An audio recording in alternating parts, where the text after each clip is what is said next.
Welcome to Lesson 2E, Ozone. We're going to discuss ozone. Ozone can be both beneficial because of ozone in the upper atmosphere, and it can be harmful as an air pollutant. So we'll talk about both of those issues. It's kind of a strange air pollutant in that sense. First of all, ozone is created in the upper atmosphere by ultraviolet light from the sun combining with O2 molecules, and they split, and then the O combines with another O2 to form O3, which is ozone. Ozone forms in the upper atmosphere, and then it has a peak concentration around about 7.5 ppm. So it's not a very large concentration, but it's primarily in the troposphere, which is from 0 to about 10 kilometers. That's where we live and breathe most of our lives, but the ozone peak is in the stratosphere, which is about 10 to about 50 kilometers, as you can see here. And the peak is around a little bit above 20 kilometers. For reference, if I draw a mountain here, Mount Everest, the tallest mountain in the world, is about 9 kilometers. So that's just to give you a reference of how high that troposphere is. So that little bit of ozone does a great deal as far as this so-called ozone layer is concerned. The ozone layer is important. It protects us from harmful UV radiation. It's a known cause of skin cancer. So more ozone in the upper atmosphere is better since it blocks harmful radiation. But what happened was freon and R22 refrigerants that are called chlorofluorocarbons, it's the chlorine that actually causes this. They were found to destroy ozone in the upper atmosphere and creating what we call an ozone hole, especially above Antarctica. And so in 1983, they started noticing this ozone hole growing, and they became very concerned. And in 1987, there was a landmark protocol legislation called the Montreal Protocol, where they banned CFCs. Now, this was a slow process. I remember living through all this, where we used to use freon, and then it became more and more rare and more expensive, and they eventually banned it altogether. And the ozone hole slowed its growth, but it took until about 2006 before it started to get a little bit smaller. And then the amount of ozone in the upper atmosphere began to increase as well. I'll show you some diagrams. Now we use R134 and some other refrigerants. These are actually HFCs, not CFCs. CFC is a chlorofluorocarbon. HFC is a hydrofluorocarbon. So we replace the chlorine with hydrogen, and then it does not have the same effect on the ozone hole. Here's some plots. This is ozone hole area in millions of square kilometers. So in 1979, it was virtually non-existent, and it was starting to grow very rapidly and causing problems with the ozone hole being there. And so this is what would have happened if we had no Montreal Protocol. If no action was taken, it would have just kept going up and up, the models show. But because of the Montreal legislation, it kind of leveled off. And there were a period of several years here where it was pretty flat. It reached a peak in about 2006. And then this shows the max. Red is max, and this bluish color is mean. But they both started a slight trend downward after 2006, which is what they had expected, what they wanted. This is some more recent data of the same thing plotted as bar graphs instead of line plot like this. Same data. The red is the maximum in 2006,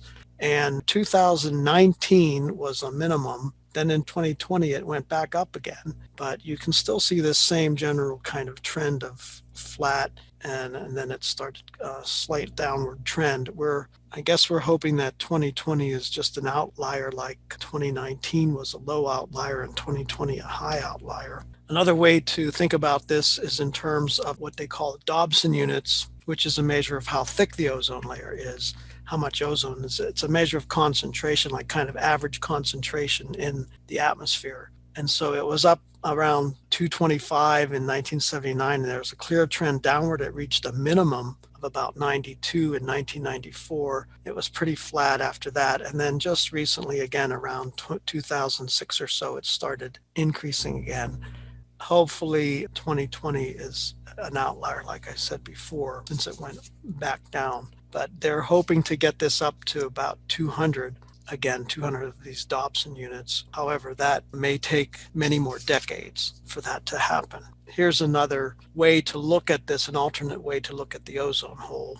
The blue area shows the hole, the red area shows ozone thickness, that the ozone's thick. So this only goes up to 2019. 2020 looked pretty bad again, but you can see there was hardly any ozone hole at all in the early days, 1979, and then this ozone hole kept growing and it was pretty flat. There's a lot of fluctuations, but the trend is compared to around 99, 2003, etc., these big blue holes, the blue is getting a little lighter and it's getting a little smaller, though it's really hard to see. The red is getting more intense compared to those years, so it is showing some improvement. Here's some other sources that you can click on and read about. It's kind of interesting. From what I've read, the scientists say this is a huge success. They found the problem. They knew that CFCs were causing this ozone hole. They did something about it, and it's actually starting to improve, and the ozone hole is disappearing. So all of that is good.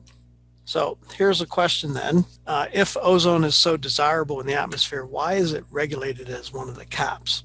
So let me just give a few bullet points here. Ozone, O3, is desirable in the upper atmosphere. Like we said, it blocks UV radiation, it absorbs it, which is harmful, causes skin cancer, etc.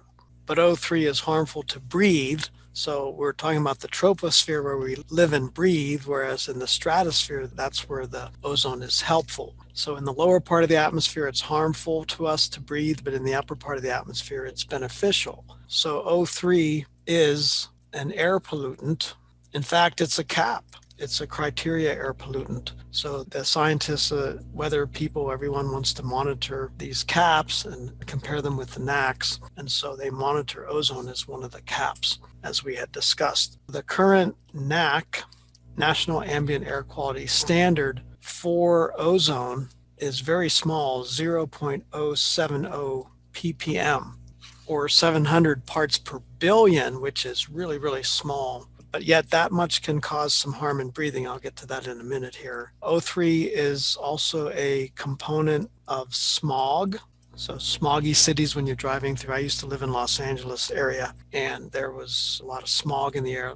O3 was a component of that smog. O3 is harmful to your body. And let's ask the question, why is it harmful to breathe it? First of all, it's an oxidant, a powerful oxidant. So it reacts with living tissues and can damage them, especially in the lungs. So it can cause lung damage, such as asthma. It can aggravate the lungs and cause people to have asthma or aggravate the asthma that they already have. It can increase the susceptibility to infections of the lung and elsewhere, so it can cause greater infections. Here's the most alarming statistic. There's approximately a 7% increase in mortality or death rate due to a 0.1 part per million increase in O3 concentration. So we're talking about a NACs of about 0.07 or just under 0.1 ppm. If you essentially double that to 0.17, 0.1 ppm increase, you have a 7% increase in mortality from this lung damage that it causes. So that's why ozone is a cap and why it's harmful, what it does to your body. So just keep in mind that ozone is both beneficial and harmful depending on where you're talking about. As long as you don't have to breathe it, if it's in the upper atmosphere, it's a good thing, but if you breathe it, it's not so good. Thank you for watching this video. Please subscribe to my YouTube channel for more videos.